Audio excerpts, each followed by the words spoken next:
First of all, I'd like to welcome y'all to Hit the Deck. This is DJ Marvelous, Hit the Deck Entertainment, world-class coverage of the culture. Today, I have two Culpeper natives, one of which who went on to dominate at the college level, at the high school level, and he ended up playing professional basketball in Europe and had stints in the NBA, most notably with the Golden State Warriors. I'd like to welcome to my platform, Keith, Mister Jennings. Yes, sir. And again, back. What's up, baby? Nothing much, man. I'm looking forward to this, man. And for backup, the world famous Frank White, Dobie White, Larry White, the red Washington football team hater that he is. But I love him just the same, man. That's my people right here, man. I'm thank y'all brothers for coming through, man. Sir, I really man. appreciate you. Been looking forward to it. Yeah, man. So the most feedback that I got from any kind of conversation I've had regarding entertainment and sports was our conversation of Culpeper basketball. And arguably, not even arguably, the greatest sports figure in the history, in my opinion, in Culpeper sports history is sitting right here to my left. Too. You know what I'm saying? And we'll talk about, you know, some history and your history and how your history fits in with the bigger picture of the region. Because I think a lot of times, man, we just get overlooked. Right. You know, we're from the country and all that stuff, man. But you know, we just before. Not to mention small ball players. You know, they kind of overlook us anyway. So it's no doubt. I feel man. what you're saying. You know what I'm saying? And just like anything else that I do, I've been all over the world, man, playing music and so forth. And we got some real winners from where we from, man. That's right. You know what I'm No saying? doubt. I'm an Orange County guy. I gotta say that off the top. Shout out to Orange. You know? OC. But good memories down there. Oh my God, man, we're gonna get into all of that, man. But real quick, before we go real heavy, man, when did you realize that basketball was your sports love? I always thought I was going to be a football player. You know, that was the sport that I originally really started to feel good about, you know, because you had Little League football. You didn't have Little League basketball at the time. So a lot of Little League football things was going on. And, you know, I would probably say around like 5th, 6th grade, though, because I got an older brother, Ken. You know, everybody call him Man. Mm-hmm. You know, he was showing me the ropes and kicking my butt at the same time. So had to learn the game just by, you know, taking butt whippings early. Mm-hmm. And I would say around 5th, 6th grade, man, I started, you know, feeling different about the game. It just seemed like just playing against him, I was advanced against people my age. And you know, when you feel like you're better than somebody else and you humble about it, then you're going to find ways to continue to get better. And, you know, it was nice to see the people that I was hanging around with. They were like, Let's get Mister to play. Let's get Mister to, you know, so it was like, okay, you know, so I think at an early age, around like 5th, 6th grade, I felt like basketball was what I wanted to do. And, you know, I can remember teachers saying, I'm going to make the NBA one day. And they looking at me like, yeah, you 5'2", saying you're going to do that. Yeah. So, you know, around that time. Okay. So what's the age difference between y'all two, man? I'm 52. I'm 48 right now. I'll be 49 in October. So, okay. Yeah. So you were a little boy then when he first really started getting his game up, I guess, so to speak. So at what point, Dobie, do you remember? What's your first memories of Mister and playing basketball? In high school was when he was in high school, when he was getting ready to break the scoring record. Oh, okay. That's one of my first, you know, memories of him as far as basketball. But my granddaddy and cousins, you know, they used to always talk about Mister. Mm-hmm. You know, the Jennings kid, that Jennings boy. That's what my granddad used to say. That Jennings boy ready.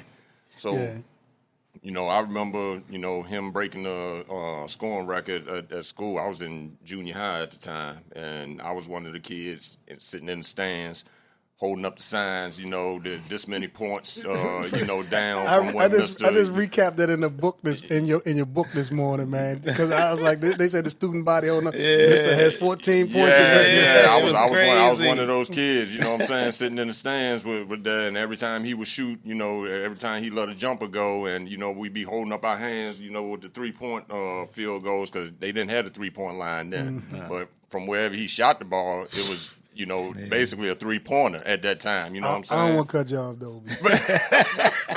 I was just I didn't play ball, man. I was when I say too little, now I feel embarrassed. Right. The smallest dude that I've ever met to play in the NBA.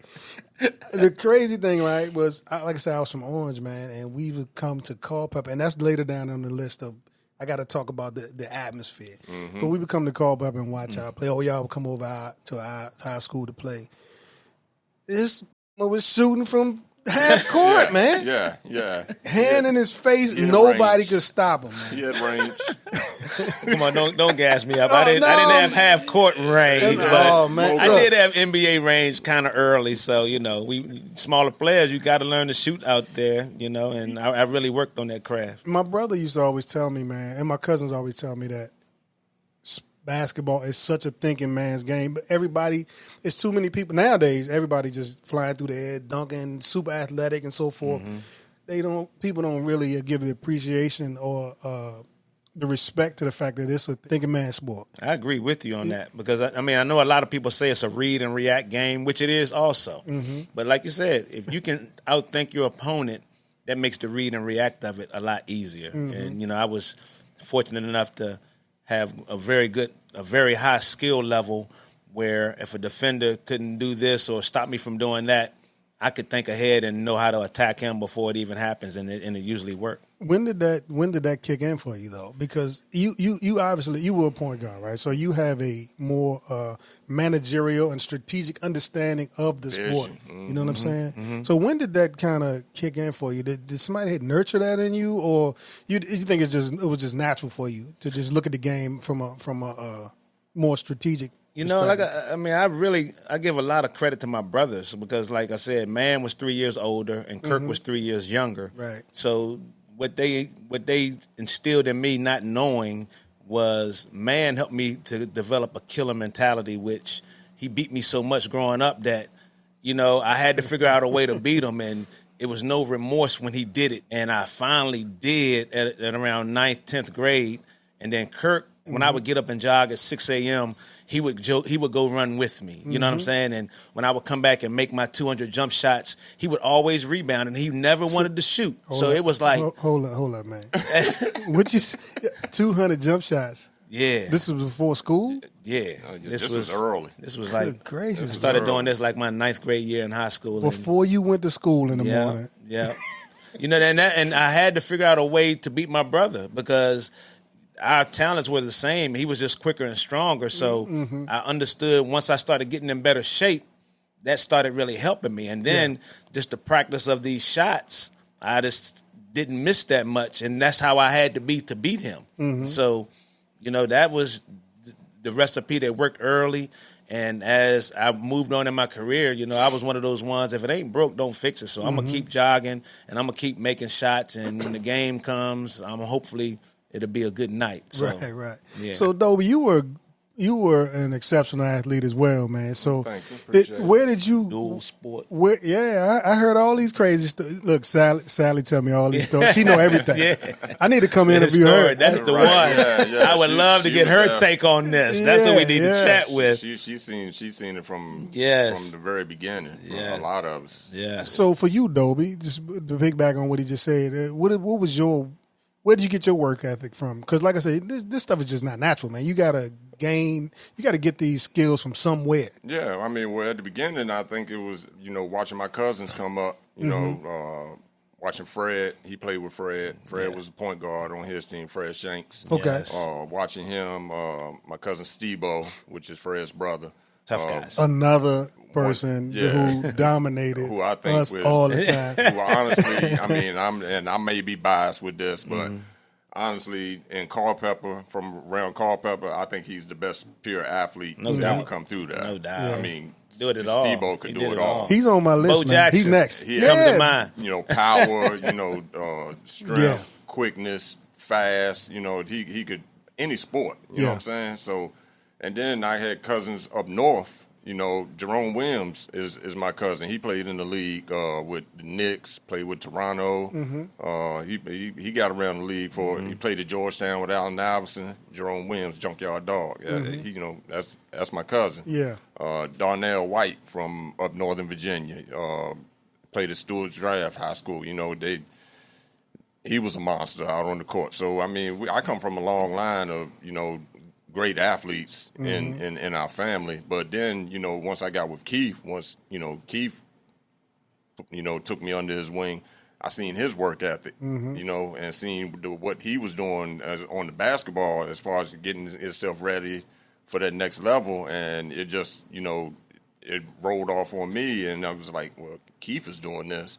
This is somebody that I can really touch, somebody I can really feel and see that's, getting the results out of his hard work. Yeah. You know what I'm saying? So that just made me want to work harder at, football, which was my love, back then at the time. That's what I was really trying to strive What position did you play football? I played overseas. No, I'm saying what position did you play? Quarterback and okay. safety. Yeah, okay. Quarterback and safety. So that was my love. You know what I'm saying? I like basketball, but I wouldn't call myself a basketball player. But, man, I come on, man. Well, you know what I'm saying? I loved football. Basketball, I love to compete. Be out there with Keith and his brothers, you know what I'm saying? Being out there and, I didn't want to get run over top of, so I had to do what they was doing and step my game up so I could compete with them guys. You know what I'm saying? Because ain't nobody gonna laugh at me out there. You know what I mean? So that's where I basically got it from. Yeah. So hey, look. So moving on, fellas. Mister, tell me about Billy Thornhill. When he. Like I said, my brother played for him, so I kind of, when he would go to practice or the rec, Coach Thornhill would open the gym up, and he would still play a little bit at those times. So he played. He could still, yes.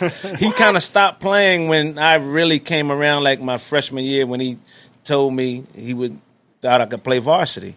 And so that moment, I didn't really understand it because I was ready to play with the Cougar team one more year, but my Cougar dad, team. the junior high, the middle school team, the junior high team, and when Thornhill approached me about it, and I told my dad, and he was like, if you want to get better, you got to play against better people. So I went back to Thornhill, and I was like, yeah, I'll do it. And that freshman year was kind of a learning process. I think he didn't know if I was ready or not, but by the end of the season, he felt like I was ready because we weren't that good our freshman year anyway.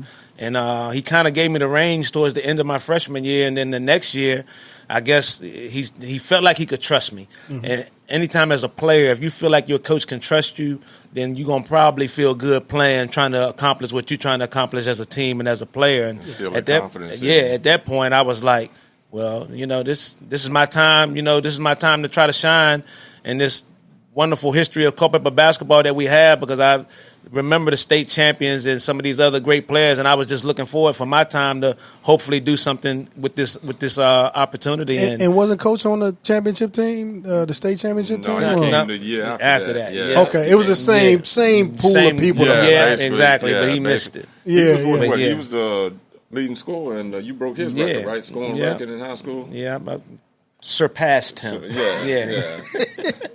But yeah, I mean, he was a guy that gave me a lot of freedom. He's basketball royalty in Culpeper. Yeah. Okay. Yeah. So, man, I heard all these stories from Dobie and Alex when they hit last time, man. So, I always say that, yeah, man, you got good players and all that, man, but you got to have good leadership to kind of put you in a position to get better and win and so forth. So I was just wondering, from the horse's mouth, how what the relationship was with the coach. I mean, it was just cool. I thought it was. I would say he was a player's coach. I think a lot of times coaches that have been players and have done well, I think they can turn out to be a good player's coach. And like I said, we didn't have a lot of conversations about what I should do. I mean, I think he knew I understood the game, and he was just giving me an opportunity to go out there and showcase my skills. And like you said, I mean, I was a point guard in college, but I was the shooting guard in high school. Yeah. So I was like, let me get buckets. Let me see, let me figure out how I can get these buckets. And, it was a great way to play. Yeah. And after I came after him with Thornhill, it wasn't really a day in practice that I didn't hear Mister Jennings' name. You know what I'm saying? Because I'm playing the same position, as Mister. And it's like, I need you to be, I need you to be the leader. I need you to, run the team like Keith used to run. You know what I'm Mister, saying? who did coach tell you? Who did the coach use for you to be motivated? Because I've heard all of these crazy stories, man. But I just want to hear it again because he's telling Dobie you need to be like Mister. Right. But who's the coach telling you to be like? Me? Okay. I guess. I mean, because he didn't tell me to be like anybody else. He just told me shoot it. He said shoot it. I was like, from here? He was like, yeah. I was like, okay. So that was it. I guess, that would be something I'd like to chat with him about to see what he thinks about these conversations. But yeah, he just gave me the green light, and hey, I didn't see any other light besides that. Right. Though, man, I think a lot of times, man, some of these coaches, especially they came from a different generation, I guess, right? And it seems like a lot of times, what bothers me, right, is look, just as a fan, right, I see coaches who don't understand who they have playing for them, and they try to change them up and make them do something that they weren't naturally doing, right? But it seemed like coach like shoot it. Yeah, he didn't try to change much at all. I mean, that was how it was those 4 years. Yeah, and I just got more. And what I found out about basketball is the more experience you get, and this is like anything in life, the more experience you get in doing it, you're going. So by the time my freshman year started, and then by the time I finished as a senior, ultimate confidence. I was first team All-State as a junior, so coming back my senior year, I was like, if I did that year, I know I can do it again this year. So my mentality was, stay consistent. And, like I said, I had a killer mentality. I really wanted that person that stepped in front of me, I really wanted to make them remember if this was a good decision you made. But you know what I remember about your demeanor, right? Now I didn't know y'all back then, right? Right. But it seems you seem pretty quiet, man. You just seem reserved. You were torching us for like 35 or something, and you wasn't making it. It was not a lot of hoopla, all that changed. Jumping up and down. All that changed. Oh, for real? Yeah, all that changed. It's selective. It's selective. My family, we were. They wouldn't allow us to be trash. I mean, we could trash talk, but they didn't allow us being cocky, thinking we were more than, especially when you're playing a team sport like we were doing. Well, that explains it. I never saw that with my dad, and I never saw it with my brother. So I didn't feel like, even though when I started to realize I was pretty good, I could probably be a jerk a little bit more, but I just wasn't brought up like that. My family's upbringing was awesome, and same thing I try to instill into my children who are now grown. So it's just like getting experience and rolling with it. So Dobie, you and your compatriots, did y'all have a Mister Jennings attitude towards the other team, or y'all jumping up and down? Well, they were showmen. They were showmen. It changes as you get older. Things don't always stay the same. Yeah, you know what I'm saying. So when we got towards my senior year, we knew we was good. We knew we had a squad. Mm-hmm. So basically, we felt as though we went out there. Honestly, our mindset that we was entertainers. Yeah, we was entertaining the crowd. We was talking amongst the crowd. We was talking to the crowd. Our crowd, our home crowds was.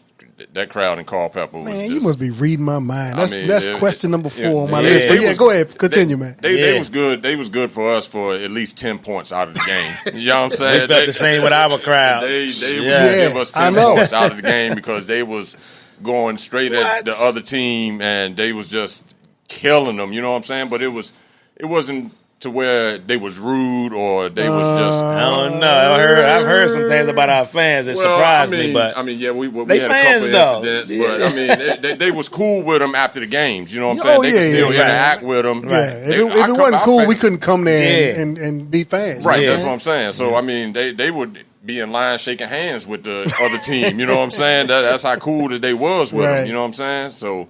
But like I said, we felt that we was entertainers and we was gonna go out there and we was getting teams up out of there early. You know what I'm saying? Yeah. So That was us. That's a good segue to my next question, man.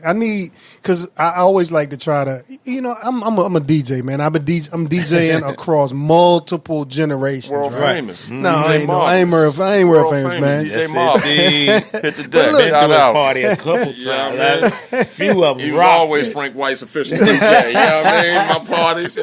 But this is the thing, right? A lot of times, shit, you made me forget what I was going to say, man. No, man, but the memories flooded back. Yeah, I feel you. It's so many of them. Beautiful thing. So many of them. But look, the atmosphere no, that's what it was. I try to tell, every generation always tells the young people, "Oh man, y'all wasn't doing it like we were doing it." Yeah. But literally, they were not doing it like we were doing it. Right. Because the world has changed, right? Right. Can y'all articulate to the people listening, right, to the people watching this interview, what the atmosphere was like in Culpeper or on the road, the atmosphere playing high school basketball back in the late 80s?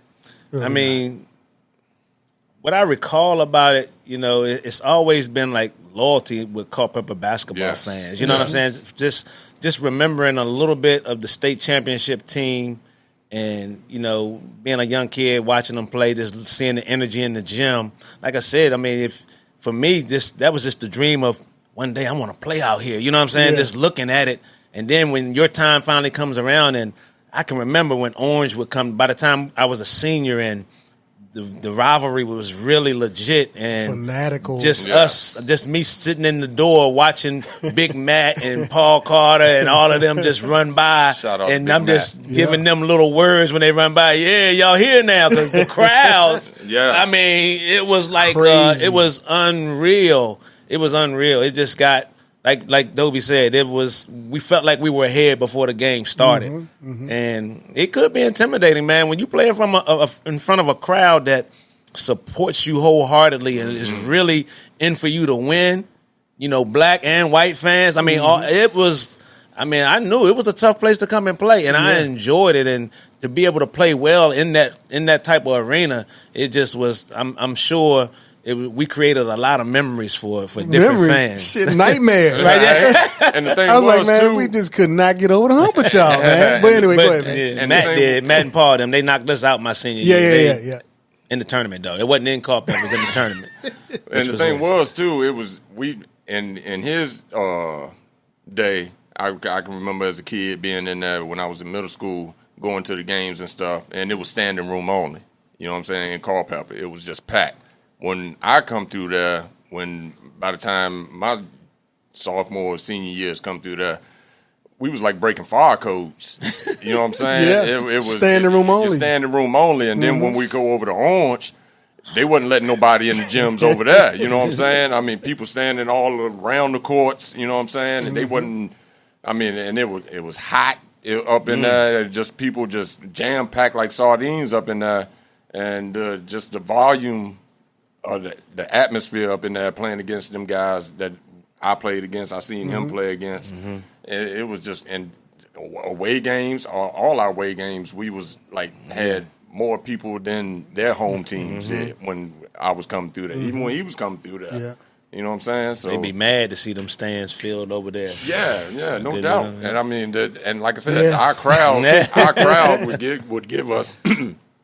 Would give us at least 10 points a game. You know what I'm saying? Just because they was there. Man, y'all a legendary fan base.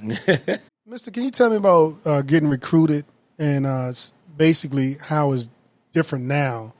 Oh man. I mean, nowadays, you got so much technology that you can record any type of workout that you do, any type of practice, and of course the games, put all of this on one footage thumb drive and send it out to everybody. Where with us, we was just hoping somebody would come by and say, 'cause I wasn't getting heavily recruited at all. I was just talking the other day. I remember the first time seeing Emery and Henry in our gym, and I'm like, "Dang, Emery and Henry, let me show off for them. This might be the only one. Let me show off, let me do my defensive slides. I'm being, everything posture right and everything." But so it didn't happen. It wasn't a heavy recruiting thing that I went through. But the kids now, you get to really put yourself out there, and all it takes is really nowadays one good game. You have one good game as a recruit, you're going to have coaches like me, other coaches really interested. You know what I'm saying? So that's a bonus for them. But I think with that, you play so much that you miss out on the skill development that I didn't miss out on because I didn't have the AAU. I caught AAU at the very end of my senior year, but it was nothing like they have today. So it was, they're blessed right now in this opportunity to showcase themselves because a lot of times from what I hear, coaches don't always have the best interest in some of these players. So when I talk to a coach or when I talk to a player, if you get two different stories, now I can just go and watch and just form my own opinion. You know what I'm saying? Which I prefer to do anyway. But yeah, I think it's definitely changed a lot in these times we're living in now. Yeah. So Dobie, you guys, a similar question. You guys had I guess y'all had a team that had a deeper run than their team, correct? What was the recruiting situation like for you guys? Because it seems to me, logic would tell me that shit, man, these guys are actually having deep runs in the playoffs. You would have somebody come check them out. And like he just said, it would back even then. It wasn't what it was today. You know what I'm saying? We had a deep team. We had a deep run. 2 or 3 years that I was in high school, and our three main players, me, G. Bowles and Preston Brown, we never really got recruited from basically like Emory and Henry. Emory and Henry offered me and G, full financial ride or whatever like that. Concord, the school I did go to play basketball, they recruited me. I had a couple other little small schools that came through, but it wasn't nothing major, you know what I'm saying? But all that production, man, and nobody looking at you, man. That's kind of crazy. I did get to see John Thompson. John Thompson did come in the gym one time, but he didn't come to see us. He come to see who y'all were playing. Yeah, he came to see some kid that was playing on another team. But I did get to see him walk through the gym. Yeah. Oh man, Cat's probably out there 360 trying 360 dunks in there. Oh man, look, when we seen Big John Thompson come through there, we was like, oh, that's John Thompson. Yeah. It's John Thompson. But we had already played, you know what I'm saying? We had already played, so I know he wasn't there to see us, you know what I mean? He was there to see some other kid, but it was like, wow, John Thompson. You know what I'm saying? Yeah. So Mister, I guess the next step is you go to, you broke the scoring record. You then dominated the hell out of Central Virginia. and I guess you were like all-state, right? Yeah. Okay. You all-state. Junior and senior year. Okay, how about that? First all right. team. Yeah. And then, so obviously. Don't do that. See, this is that competitive joint that we be doing. You know what I'm saying? This team went further. We always, this is my counterpunch to that because they did go further. But like I said, like you say, the older people feel like the younger people don't know. I don't think they had the competition that we had. You know what I'm saying? I thought their competition was a little bit. Last time they was here, Dobie said the competition after them got diminished because and let me preface it by saying they broke the framework up so it's more opportunity for state championships. You know what I'm saying? I guess it was like a AAA, single A. Yeah, that too. And double A. At the time that he was coming through, they was only sending one team to the state from the regional. So you had to win the regional. And they would alternate. Like 1 year just be the regional champion, and then the next year would be the regional champion and the runner-up. And y'all got caught up in in the mix, mix right there. So I remember saying, like, I think 1 year, I don't know if it was Culpeper, it was somebody had a losing record in football. And they win the playoffs. Yeah. See, that's everybody wins these days. Right. No, that's nonsense. It's like a participation trophy. You know what I'm saying? That's not cool, man. No, it's not. Not at all. It ain't at all. Yeah. Or maybe we were just too competitive. Yeah. But see, our little argument that we go back and forth with, I tell them about our teams. We went to the state 2 out of 3 years, and he'd always say, I was 2 out of 3 years state myself. You know what I'm saying? I was a state player. I was a state team. You know what I'm saying? I was a state player. I went to the state twice, first team.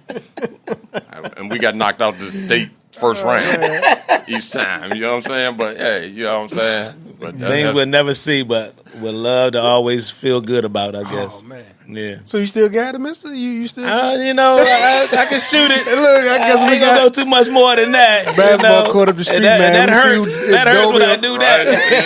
Right, yeah. My mind tell me I still got it, but my body saying, "Nah, stay on over here." Yeah. Smart guy. Yeah. So you go to East Tennessee State University, and from what I recall, you set a whole bunch of records. Can you talk a little bit about your experience at that university? Well, one of the main things that I can remember about that time was, when they first introduce you and they're like, from Culpeper, Virginia. And when you first really hear that and you're in another state and you're like, okay, well, I'm representing, this is where I'm representing. You know what I'm saying? So it was good to hear that and to know that sometimes they spell Culpeper with two P's in the middle, and I had to check them about that. Like, let's get that right. You know what I'm saying? Respect for us around here. So, just coming from this town and, getting with some other guys to build the city up, to send them to a place that they had never been before. It was, as much fun as I had in high school, I did not expect for it to get better in college, but it did. And there was a lot of parallels in what I did in high school and what I did in college. And, it was a successful time in my life. Young people, you go to college, they say it could be the best 4 years of your life. I can say those 4 years at that time period was incredible for us. We won championships. You build brotherhoods with men. You learn from coaches that you still keep in touch with to this day. And, like you say, you just want to pay it forward at that point. And that's why I'm coaching now. And I hope to win a championship one day and hopefully make an impact on the city like we did in Johnson City. But it was fun, exciting, culture setting, so to speak, and some things I think they'll never forget about us around there in those times. Because a lot of times, man, kids go to college, man, even if they're athletes or not athletes, they go to college and they taking in everything that college has to offer, and I don't mean education. Right. It's just a party. It's a party, man. Wasting their parents' money. Money. So we on scholarship? Yes. You didn't have to pay nothing. Man, see, and that's what I tell my girls. I coach girls at Leeds McRae College, and I had a great time in college. I mean, I wasn't no angel. I mean, we partied, but we was able to still stay academically eligible and still play. Yeah. So I encourage them to have a good time, but understand the priority that college basketball is. But the ones that don't and really concentrate on their skill, I respect that too, because if you're getting a full scholarship to play, you got to earn that. Just once you sign, that don't mean it's over now. For me, when I signed at East Tennessee State and I'm dreaming of playing the NBA, I now know I got 4 years to try to show somebody, like I did. I showed somebody in high school that I could play college basketball. Now I got to show somebody in college that I can play pro basketball. And it was a challenge, and it wasn't easy. And, like I said, I got cut when I came out of East Tennessee State. Ended up playing in Germany, but then I got with the Warriors after that. So, the basketball journey has taken me all over the world. But, Culpeper and East Tennessee, they're definitely the strong points of the story. I remember when I was I went to Norfolk State University, right? And so I'm at Norfolk State, and I'm an ROTC, right? And I was a soldier, right? So we'd be in the gym working out 5:30 in the morning, but the basketball team being there too. You know what I'm saying? So everybody think that just because what troubles me, man, is everybody thinks that it's just all glamour. But to get to the bright lights and all that, you got to grind, man. What? You got to grind in a way that I don't think people have an appreciation for. I saw somebody on a talk show recently said that athletes are the most entitled Americans that we have, right? And I'm like, entitled meaning they getting stuff that they didn't work to get. You know what I'm saying? I'm like, hold up, man. No, when you at that level, when you reach that level that he reached, you had to put in the work. You had to put in the work, you know man. What I'm saying? They didn't see the grind that Mister was putting in. You know what I'm saying? Like I said, when he said back in junior high, shooting 200 jump shots, that was in high school. Right. Now, when he got to the league, I was in the gym with him when he was putting up 1,000 jump shots. You know what I'm saying? When he was in there, and I was rebounding for him, sweating. You know what I'm saying?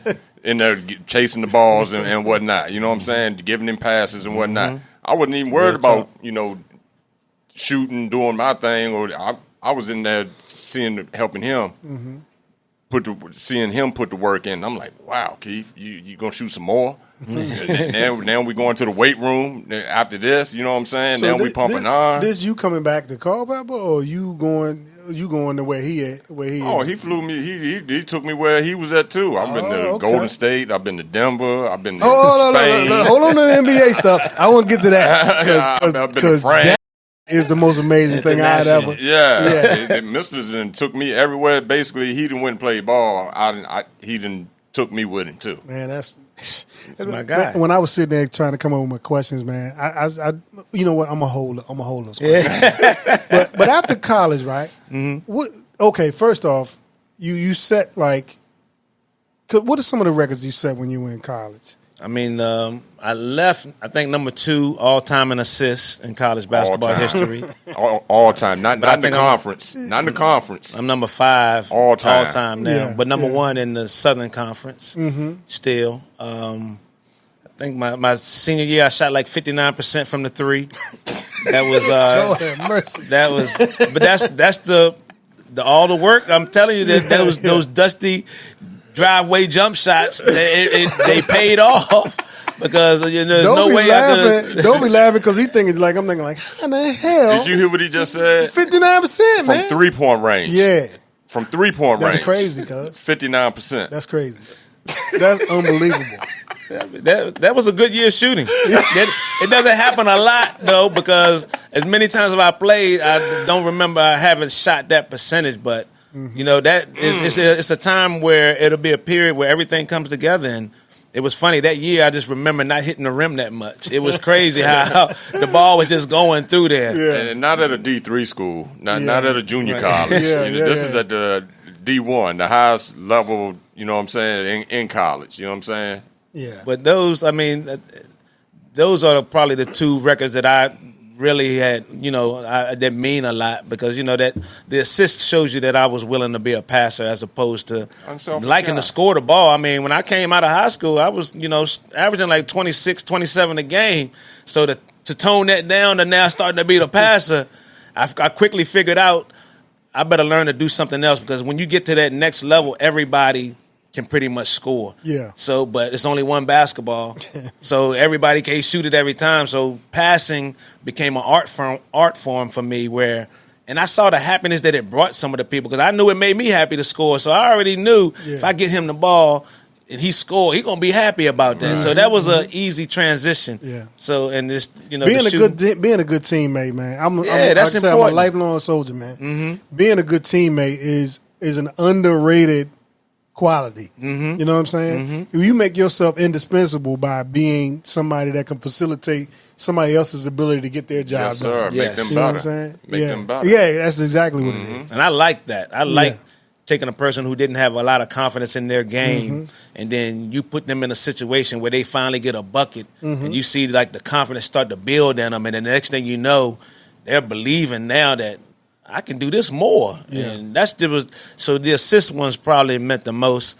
Being in a few Hall of Fames, like the Southern Conference Hall of Fame, East Tennessee State Hall of Fame, to me, that's like they really appreciate you. If you can get to that level where they mention you with all the other ones that are in that Hall of Fame, those mean a lot. So what happened after college? Big-headed. Thought I was going to make the NBA right away because I was the best player in the country under 6 feet, second-team All-American. Like I said, led the nation in assists and shot the ball well. But evidently, you realize that the NBA is a whole nother level. One of the things you hear about the NBA is, I don't like watching it because they don't play hard, or I like college basketball because it means something. That kind of, I'm like, when I made the NBA, if you think I wasn't playing hard, you don't know basketball. You know what I'm saying? I just think people don't understand the type of level that it takes to make it to that type of level. Yeah. And once you get there, the game is easier. If you ever been the best player on the court and you playing with 4 other people that can't really play, you can kind of see the difference. But when the NBA, everybody is pretty good, so it's really hard to say you're not playing hard.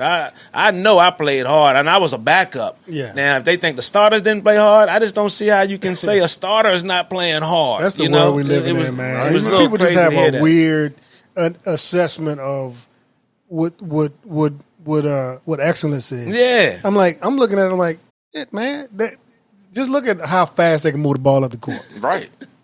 Right. that doesn't happen by accident. You're playing with the best of the best. I mean, it's an incredible feeling. First of all, when I made it, because when I got cut and things didn't work out, and you start to wonder, are you good enough? Because everybody don't make that level. So when I went to the Indiana Pacers because I didn't get drafted. Okay, went to the Indiana Pacers, their rookie free agent camp, and that's when I realized, the NBA and college was a totally different level. Did you play well at the trial? Nah, I stunk it up. And I thought I was nice. That was the part. I remember Greg Grant, who was one of the smaller players in the NBA, and I can remember vividly watching the game, seeing him sit on the bench, and I'm looking at him like, if he in the NBA, I know I can make it. Well, guess who my roommate was in Indiana? Greg Grant. So I'm looking at him like, oh, he about to get it. Right. After the third day, I'm laying on the side catching cramps because I'm not in the shape I need to be in. He running circles around me. They cut me after like the fourth day, and I understood it though. I was like, this level, I might not be ready for it. And actually, the Milwaukee Bucks wanted me to come work out for them, but I didn't feel like I was ready. And I was like, and this is when overseas basketball was starting to get familiar for me because I didn't know anything about it, really. And my agent was like, it's a team in Germany that would like you, and it's a team in Australia. And my younger brother just happened to be in the Army in Germany, and I was like, prayed about it, and I felt like God was going to have me somewhere near him. And turned out we was only like an hour and a half away from each other, and he got to come see me play. I made the All-Star team that year, and just had a great year. And so where were you playing? I was in Hagen, Bront Hagen. That was the team. It was right outside of Dusseldorf, Cologne, right in that area. Frankfurt, that's where we were flying to. Yeah. And the thing that got me to look with the Warriors, my German team, we flew to California and played like a 2-week tour of college teams like Cal Berkeley, Nevada Reno, Pacific, Stanford, San Francisco. And San Francisco is right across the bay from Oakland, right? And so I was so happy to be back in the States because the German food and everything was a little different. So you get back where you understand the language and you feeling comfortable. And I'm like, man, the 3-point line was back to where I shot 59%. So I'm like, this is going to be a fun tour. Yeah. And so we're playing San Francisco. And one of the things I tell some of my recruits and younger people, always play and work like somebody important is watching. And so that last game when we're playing San Francisco, little did I know the player representative from the Warriors was in the stand. I have like 42 points, like 14 rebounds against these college kids that are hoping to be pros like we are. And even though we still lost by about 20. But I had a good enough game that when I was leaving, walking off the court, Ed Gregory from the Warriors walked up behind me and was tapping me on my shoulder. And I'm, looking back at him. He's like, I work for the Warriors. We'd like for you to come in for our summer league team. And I was like, wow, this might be another opportunity. And, things worked out. And, God answers prayers. I was like, if I get another opportunity, God, I promise you I won't be lazy and think I'm all that like I thought I was. And, if I go at it this way and I don't make it, then I can take not making it because everybody don't make it. You know what I'm saying? And I ended up making it. And Utah Jazz was my first game. And John Stockton, you go from crying because you're happy running around the court like, man, I made it. And you look down and you see John Stockton and Karl Malone and you like, boy, you better straighten it up. Some dream team was right here just in case you play. And I, 10 points and 6 assists my first game against Stockton. And I really felt like, okay, I can do this. But, so, Mister, at what point, right?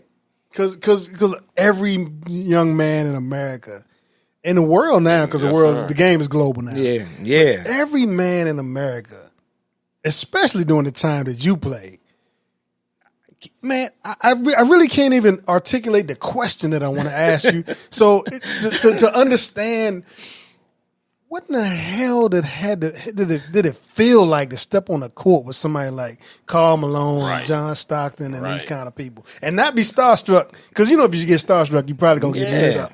But, that's just our upbringing. Dad told us not to back down from anybody wherever you play. And so no matter what court I played on, I always felt like I challenged myself to want to be the best player or one of the best players. And that mentality ended up having me on some courts with some really dream teamers, so to speak. You know what I'm saying? So, you reach that level, and at that point, you just like, I just got to show my skill when I get the opportunity, because it wasn't like I was a starter. You know what I'm saying? I'm backing up Tim Hardaway, who is, the killer crossover, the UTEP two-step. Right. I'm seeing that every day up close and personal in practice. So it was like just seeing the fear on other guards guarding him was some of the things I take from making it to that level. Yeah. But it was just, you learn so much. For me, it was just like a dream come true, but I didn't get to play as much as I felt like I could have played. So that's what led me back overseas, because overseas I was getting a chance to play. And, frankly, overseas, they just hadn't seen a small point guard like me do the things that I could do. And I was just having a lot of success over there. So I just ended up finishing my career over there after that. So Dobie, speaking of that, what was the feeling at home when Mister made it to the league? Oh, I cried too. You know what I'm saying? Because I know the work that he had put in, and like the story that he said, just told, when he went to the trial and got cut, and he didn't make excuses. You know what I'm saying? He said, he flat out told me back then that I wasn't good enough. I wasn't in shape. You know what I'm saying? But if I ever get the chance again to rewrite that, I'm gonna make the best of it. You know what I'm saying? And I seen him put the work in. I seen him get the shots up. I seen him in the weight room. You know what I'm saying? And it was just a proud feeling knowing that, this is my man's. You know what I'm saying? He done took me under his wing, and now I get to see all the work that he's been put in and see the results that he's getting from that work. And I was just as happy, just as proud. Yeah. He's from Culpeper. You know what I'm saying? He's went to the same high school I went to. This is my guy, somebody that I got feelings for, that now I'm trying to strive to get to where he's at. You know what I'm saying? In my field, where the work ethic he was putting in basketball, now I'm trying to translate that into football. You know what I'm saying? So I ran many routes for this dude. Yes. That's my man right he there. was in Denver, when after Golden State, when he was in Denver, we went out to Denver. He took me out to Denver. You know what I'm saying? And I was training for football then. He was out there, what was it, cold? Yes. We're in the Mile High City, you know what I'm saying? Yes, The I've been out atmosphere, there. you know what I'm saying? Crazy. We out there in Denver. Hard to breathe, man. He's out there running routes. Yeah. You know what I'm saying? For me, trying to get me right. You know what I'm saying? I told you I thought I was going to be nice in football. I told you that. So that was easy. Yeah, he was nice, too. He was nice. But, yeah, he was out there running routes for me out in the cold. You know what I'm saying? Trying to get me right. So, I was just as proud as he was, and knowing that hometown kid from Culpeper, he's in the league. He's on the stage. You know what I'm saying? Yeah. That's my man's, yo. So, which the segue here is the elephant in the room, Mister, is how tall are you, man? 5'8". 5'8". They say 5'7" sound better, but I went with it. But You 5'8", right? Yeah. I read in your book. I skimmed your book again before you got here, right? And you really didn't elaborate on it, but you said something that kind of telling, right? You said when you met Latrell Sprewell, he just looked you up and down like. Like I said, at that time, I don't know if he knew me, but I was a basketball fan. Yeah. So I didn't really catch him at Alabama a lot, but when you follow the draft and you see he gets drafted, so you kind of know who he is. And so when we're at the airport at the same time, and it was funny because I didn't speak to him at the airport because, like I said, the limousine came to pick him up, and the taxi picked me up, so it was a little different. A little different when you a first rounder and you a free agent, right? Yeah. And so when we all first met at the locker room, though, and Byron Houston and Latrell was there, and Latrell, I said, "What's up, man, Mister?" He was like, he dapped me up, but he kind of looked at me like, like the short. We get the shorter guys. They automatically think, "Oh, he must be fast. He must be quick." They don't really think he can shoot, but I knew I could shoot, so I'm like. this whole type of different confidence. I'm like, we'll see, we'll see. And then ended up playing really well with Latrell. He did his thing. The unfortunate thing, man, is everybody just remembers that thing that happened with him, right? Yeah. Mm-hmm. But he was a monster, man. Yes. I seen him develop into it. It was, you know what I'm saying? Work ethic. One of the most amazing athletes that I had been able to play with. The NBA life was awesome. When you fly to these different cities and you get to see family that's close, or you get to know people from other places, and after the game or before the game, you can go hang out with them and party with them, and then you fly to the next city and you got to go play. Just to watch Spree play all those minutes and be able to enjoy it at the same time. It's almost like they want us to have so much of a job that they don't want us to enjoy the finer things, which we know we have enough time to enjoy the finer things in life, but still perform at a high level. Yeah. And I think a lot of these, that's why they're professionals. They can do these type of things. And like I said, for that unfortunate thing that happened to him with the coach and, the financial about the not liking the contract, to me, he still was one of the toughest two guards at that time that was going, No and doubt. I had a lot of respect for his game. That was for sure. Yeah. I was in the military, man, so I traveled a lot. I've been all over the world, like I said, and I don't think people have an appreciation, coming from where we from, to go and see how other people are living, man. That's got to be at the top of your list of fulfilling things that come from your experience playing basketball. Just seeing other countries and other cultures and seeing how people are living, man. If you don't get a chance to travel, man, you got to get out there and see the world, man. Yeah. There's a lot of cool stuff going on out there. Yeah. That was one of the things I mentioned in my book, The Basketball Chronicles of Keith Mister Jennings. We're going to put the picture of it on the screen. Shout out. But basketball showed me the world, and it's good to still know people over there. And, when I would coach men before, I was letting them know if you go play overseas, I might know some people over there that can help you, get you around. And my girls that I coached, that if any of them make it, if you go to any places, you never know. I might know somebody over there that can, help you out. So, it was a great journey as far as that went. In addition to the Latrell Sprewell thing, right? I got a couple of lists. I got a couple of people on my list that I wanted to ask you about. This is an interview about Culpeper basketball, but I got to ask, man, because I don't know anybody that played in the NBA. So give me a couple words on. I bring up a name. You just give me a couple words on these folks. Chris Mullin. One of the best shooters I ever had a shooting competition with.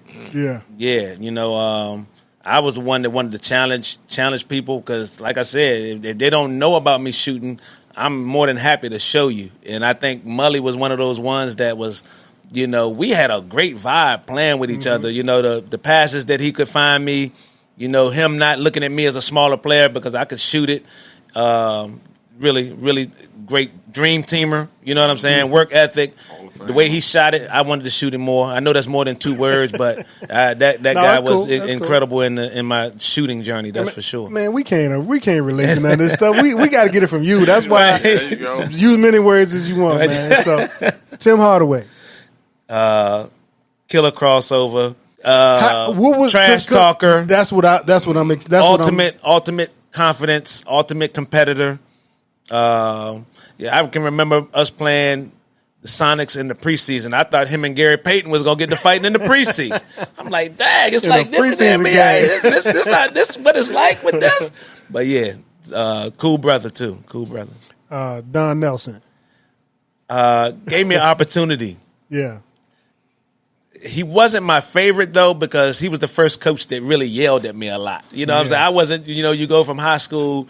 Thornhill never yelled at me. You go to college, Coach Robinson, Coach LaForce never yelled at me. Even playing in Germany, that coach never yelled at me. But Coach Nelson, little man, what in the fuck are you doing out there? You need to. I'm like, golly. So it was definitely different, but it made me toughen up. You know what I'm saying? You can't be on the bench mad because he's getting on you. Of course, you realize, Coach Robinson at East Tennessee, he didn't yell at me, but he yelled at my backup. He didn't yell at Tim, but he got on me. So I understood it. Right. You know what I'm saying? So I just had to, roll with it, but learned a lot from him, and he gave me an opportunity, man, and I'll forever respect him and love him for that. It looks like on TV, man, that nobody – it looks like at the pro level, right, that these coaches are not going at y'all like that. It don't look like that to me.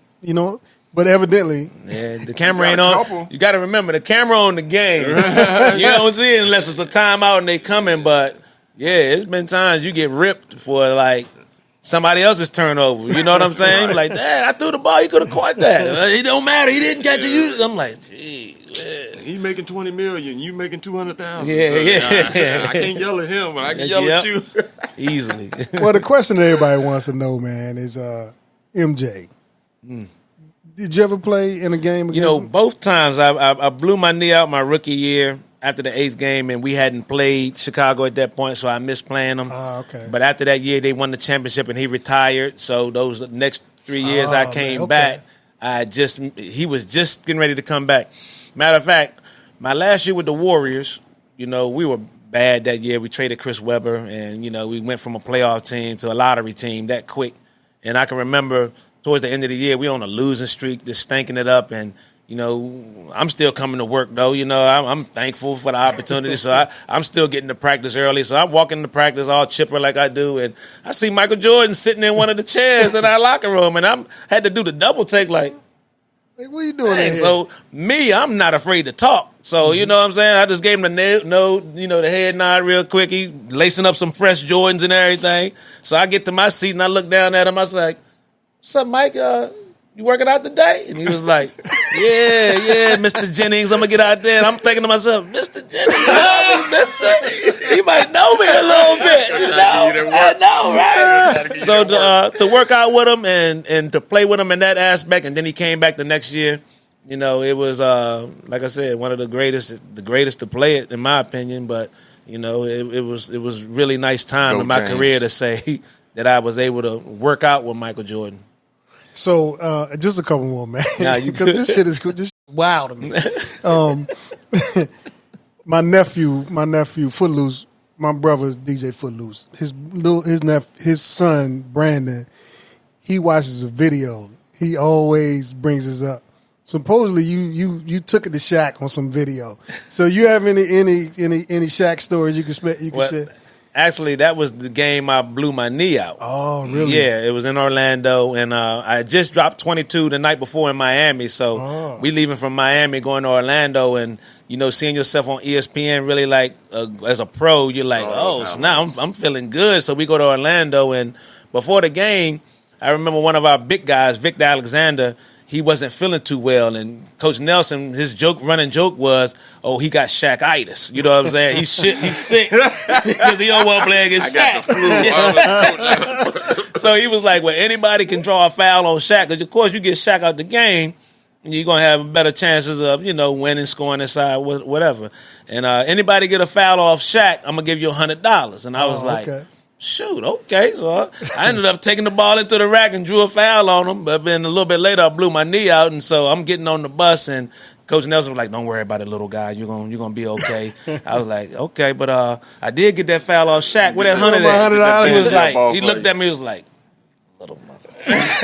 Here you go. He pulled it all out. So that was the little Shaq story right there. Shaq is a cool brother, though, man. He was one of the big guys. The little guys and the big guys always got along, and he was one of the ones I would have liked to have played with, because that pick and roll with him would have been really tough to stop the way I could shoot it and the way he finishes. So, 2 more.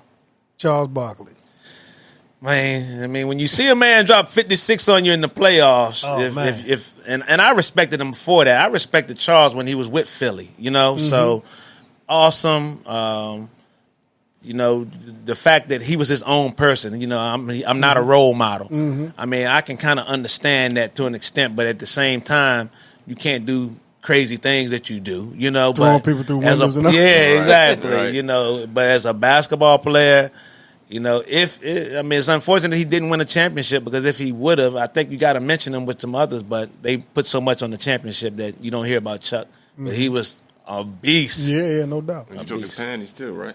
Oh, yeah, I ripped him, went down, knocked the 3 down, yeah. Ripped him. That's a highlight. That's a highlight. He was crying for a foul. I seen it. I seen it. So the last one, man, is Chris Webber.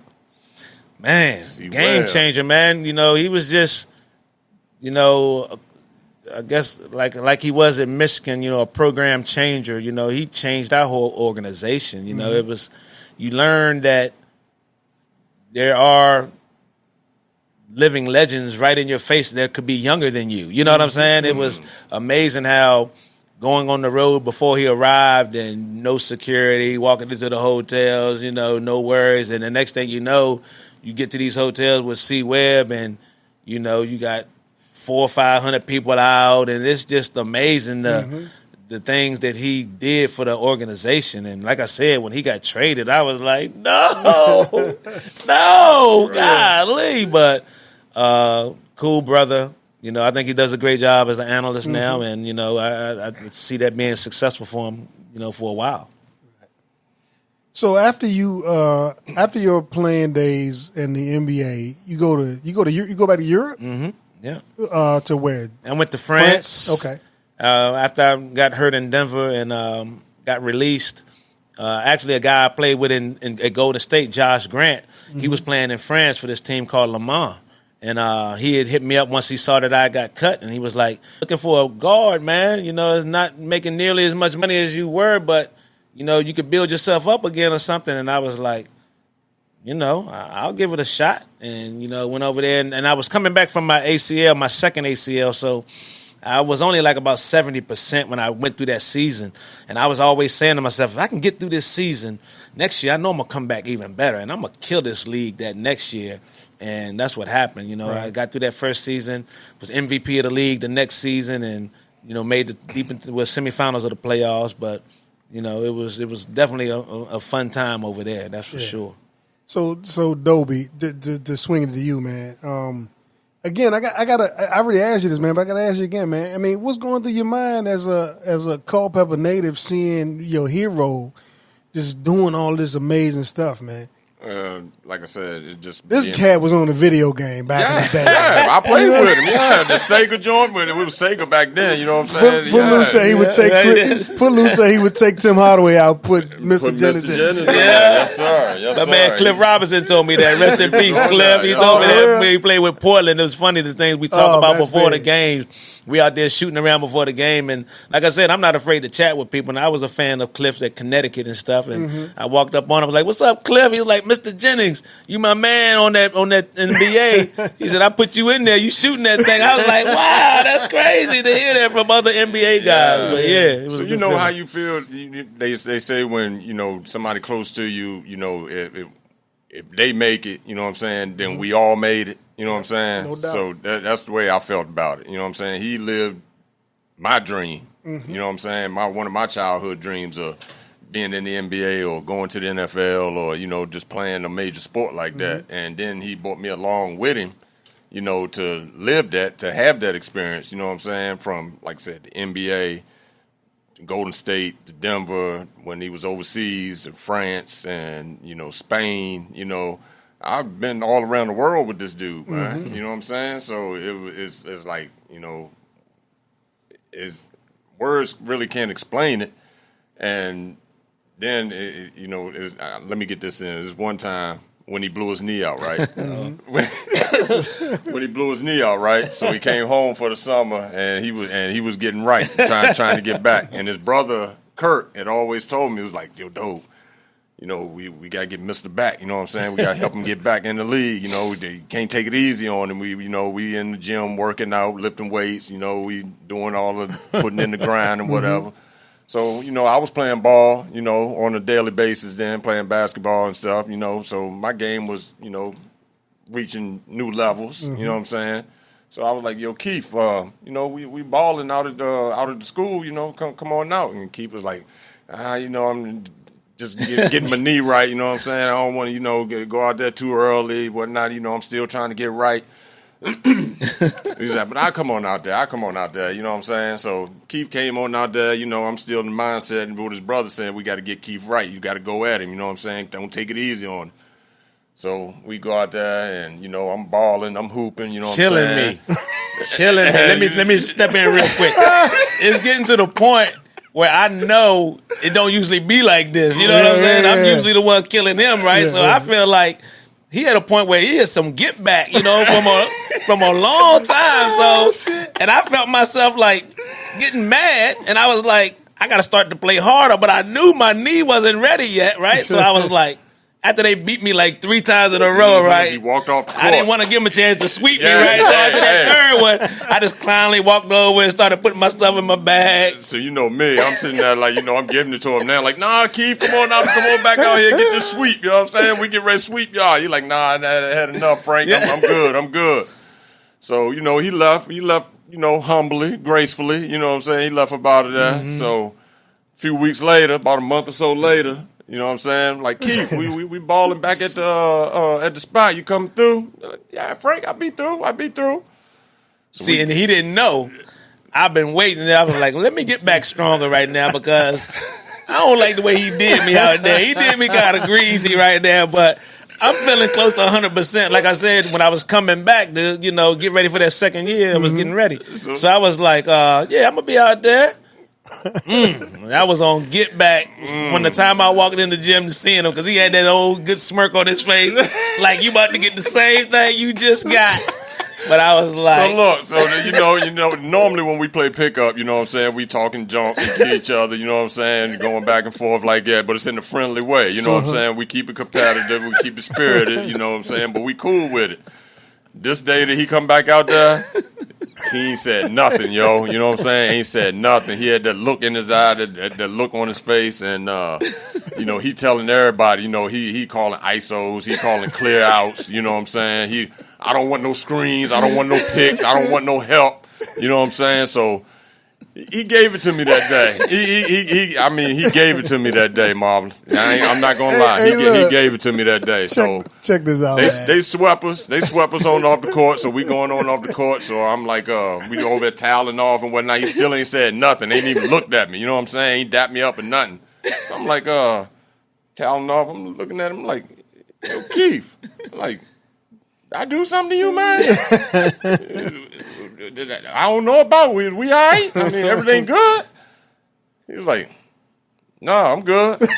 I was like, well, hey, son, I said, you really came at me today. He was like, just letting you know I'm back. He's like, I'm just letting you know I'm back. I was like, dang, I didn't think of nothing. I wasn't even thinking about the last time we played against each other, you know what I'm saying? I didn't know he was on some get back like that. I couldn't wait. But yeah, he was like, nah, Frank. He was like, I'm just letting you know that I'm back now. And then I was like, damn, I see the difference, yo. I really see the difference.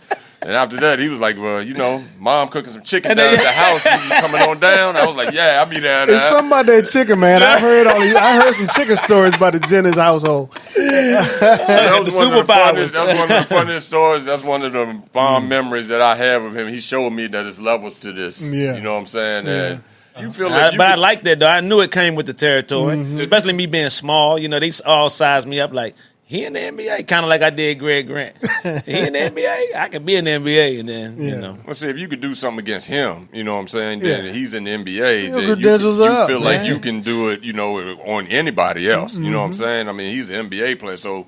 Like I said, when he gave it to me, you know what I'm saying, that day, no shame in that on my part, you know what I'm saying? NBA player, you know what I'm saying? It wasn't no shame on my part, but, I was going at him. I wasn't trying to, sugarcoat it, or I wasn't trying to, just make him feel like he was, doing this thing or whatever. When I went at Keith, I was going at him wholeheartedly. I was going at him with everything that I had, you know what I'm saying? I couldn't be like lackadaisical and half-step and compete. With him, you know what I'm saying? Otherwise, I was just getting run off the court, getting laughed at. So I had to bring my A game every time I stepped on the court with him. If I was playing against him or if I was playing with him, he made you better either way. If you was playing with him, he made you better. If you was playing against him, he made you step your game up. Right. Or you was going to get embarrassed. And I wasn't trying to have none of that. You know what I'm saying? But I took my buckets. I took my L's against Keith. You know what I'm saying? But it comes with the territory. Hey, he's a good player. So, Mister, I'm certain you're not going to disagree with nothing Dobie just said. So, right now, right, you're a coach right now, and I'm certain that some of this stuff that Dobie just said, you kind of pushing that into your players right now. Yes. Where are you working now, and what are you doing basketball wise? I work at Lees McRae College. I coach. This is going into my 5th year as being the head women's basketball coach. And you're right. My basketball experiences you can learn a lot from those. So, you know, the people I come in contact with, the players that I'm able to coach, I'm willing to share as much as that as possible without trying to be overbearing about what I accomplished. You know what I'm saying? Because, you know, whatever kind of player they done Googled you already. I'm sure they have, you know. What I'm saying? But whatever player they're hoping to be, I felt like I've been in that type of player role to help give you some knowledge, to help you get better, to help you deal with. You know, I got to the NBA and didn't play much. And when I got a player that didn't play much, I still know how to make sure you keep going, because when you do get your number called, you better be ready. You know what I'm saying? Or I've been a player that's played a lot, and I know how to talk to those players. So it's you know, I think the experience I've gained in the game is what's going to, you know, help me to continue to be I feel like I'm a really good coach. I feel like I'm a player's coach. I feel like if you play for me, you're going to enjoy it. And, you know, you're going to have some things that you're going to remember about it. Yeah. And, you know, it's fun. You know, I hope to do this for a few years longer, you know, at least into my 60s if things work out. No doubt. So in closing, right, do you have any, what are your dealings now with Culpeper Basketball? You know, not a lot. You know, just familiar with Coach Thompson. You know, James was one of my young guys that I would write letters to back in the day to try to make sure he's doing his thing with Culpeper Basketball. You know what I'm saying?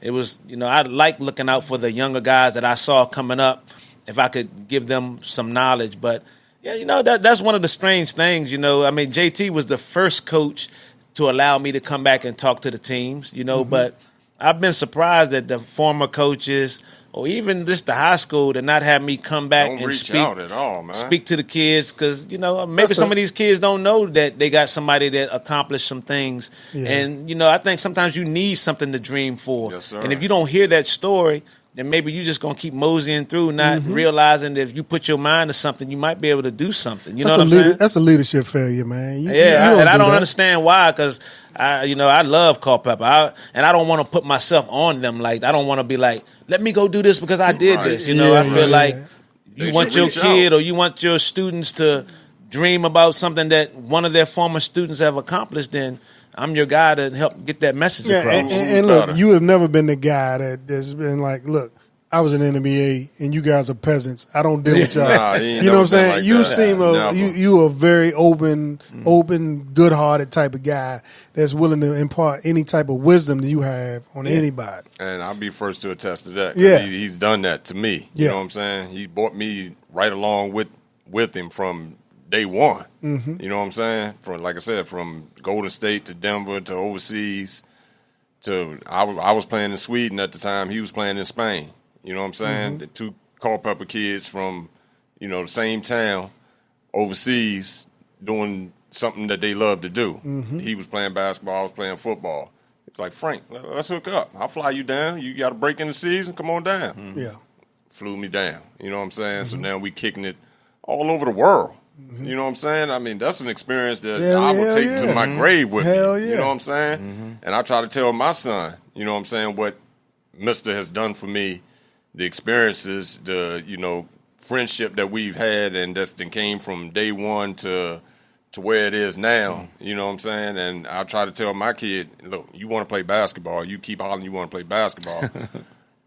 Dad's got a friend, you know what I'm saying, that's been there and done that can help you, that can, you know, whatever he says to you, right, whenever he imparts wisdom, you listen. Yeah. You know what I'm saying? I'm not worried about you getting stuff off of YouTube and these other videos, and you know what I'm saying? I'm saying this is real life, real breathing this human is the being. man right here that's been there, that's done that knows what it takes.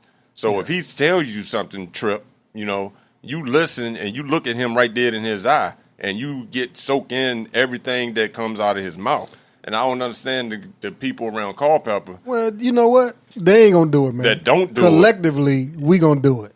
You know what I'm saying? I try to tell anybody, hey, look, if you want your son to have dreams and hopes and get to the NBA, why not get this man to train you? Why not reach out to somebody that done it, that you know that you can see? You ain't got to dream about it. You can see that he's done it. You can reach out and touch him and feel him that, hey, this guy's from the same hometown, same area that you from. It's not far-fetched. You can be that person. But I don't know, man. Yeah, it ain't no big deal, man. I mean, Nah, you know, all good. we, you know, if we don't save ourselves, ain't nobody gonna save us, man. true that. You know what I'm saying? So, hey, look, man, I got good memories, and and you was the enemy, and was just taking it to us week by twice a year, at least twice a year. Yeah. So, but Hey, you shout know out what? to the brothers in Orange, man. Oh, Isaiah, Matt, you know. You know, Bo was my cousin, man. But, yeah, okay, I didn't know that. Yeah. He's supposed to be on here, man, but One of the tough guys that led the way for me. You know, I knew I was going to have to play against him one day. I watched him. He was nice. Man, you know how many times we sit there and be like, man, can't nobody stop this guy, man. And then Matt and Paul, who like 20 feet tall each. Yeah. You know what I'm saying? And That was a good era for Orange over Yeah, there. it was. you know what, man? It was a good was. era for high school sports in Central Virginia, man. And you know, but look, man, I don't want to hold you all day, man. It's been a pleasure, man. You know how Been long waiting I've for been this. waiting I've for been this, waiting for man. I told you I was going to get him up here for you, Marv. Yeah, oh, look, I man, told Dobie, you ain't never lied to me, man. You ain't never lied to me, man. Look, man, once again, man, this is Keith, Mister Jennings, The GOAT. Larry, Dobie White, Frank White, man. Shout out. Much love, man. Thank y'all. Thank y'all for coming through, man. DJ My Marvelous. man, appreciate you, D. Appreciate it, man. famous. Yes, sir.